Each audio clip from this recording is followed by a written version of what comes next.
France আর স্পেনের ম্যাচে একটা নাম্বার আছে যে নাম্বারটা ফ্রান্স সমর্থকরা শুনতে চায় না, সেটা হচ্ছে 5-0। হ্যাঁ, এই 5-0 কিন্তু কোনো ম্যাচের স্কোর কার্ড না, এমনটা না যে স্পেন ফ্রান্সের বিরুদ্ধে 5টা গোল স্কোর করেছে, তেমনটাই কিছু না। 5-0 একটা খুবই সিম্পল একটা রিজন, যেটা লামিন ইয়ামালকে কনফিডেন্স দেয় খেলার জন্য এগেইনস্ট এমবাপে। এই 5-0টা কি?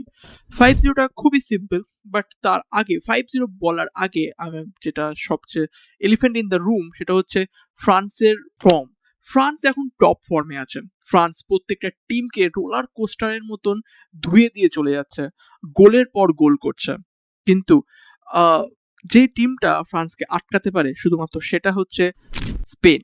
লামিন ইয়ামাল নিজের কেরিয়ারে যতবার খেলেছে কিলিয়ান এমবাপের সাথে ততবারই সে জিতেছে। আর মোট 5বার তার কেরিয়ারে, 3বার বার্সেলোনার সাথে রিয়াল মাদ্রিদ আর 2বার ইন্টারন্যাশনাল স্টেজে লামিন ইয়ামাল কিলিয়ান এমবাপের বিরুদ্ধে খেলেছে। একবার ইউরোর সেমিফাইনালে যেখানে 2-1 হারিয়েছে স্পেন ফ্রান্সকে, আরেকবার উয়েফা নেশন কাপের সেমিফাইনালেও সেই বছরের মধ্যেই।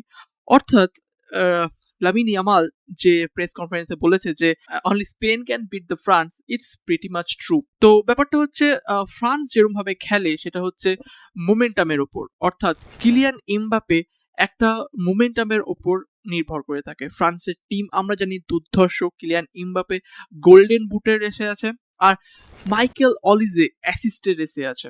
6টা গোল, 6টা অ্যাসিস্ট মাইকেল অলিজের, আর ওদিক দিয়ে 8টা গোল করেছে আমাদের কিলিয়ান এমবাপে।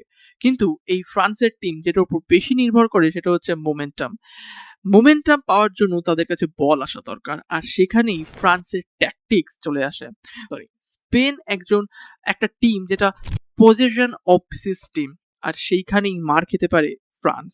যদি আমরা সবসময় দেখেছি স্পেন কিন্তু অতটাও কনভিনসিংলি জিততে পারছে না নিজের পাস্ট ম্যাচগুলোতে। প্রত্যেকবারই পর্তুগালের সাথে হোক কিংবা বেলজিয়ামের সাথে হোক একটা লেট নাইট উইনার আসছে, কিন্তু এই ম্যাচটা যদি তাদের জিততে হয় তাদেরকে ডমিনেট করতে হবে পজিশনে। কারণ যদি তারা একটুও ভুল করে তাহলে ফ্রান্সের কিলিয়ান এমবাপে আর মাইকেল অলিজে ছেড়ে কথা বলবে না। আর দেখা যাক আবার কি 5-0 থেকে কি 6-0 করতে পারবে লামিন ইয়ামাল, নাকি প্রথমবার কিলিয়ান এমবাপে লামিন ইয়ামালকে তার কেরিয়ারের ফার্স্ট ডিফিট দেবে against France, against Kylian Mbappe, আর আবারও পরপর 3বার ফাইনালে যেতে পারবে। Stay piece.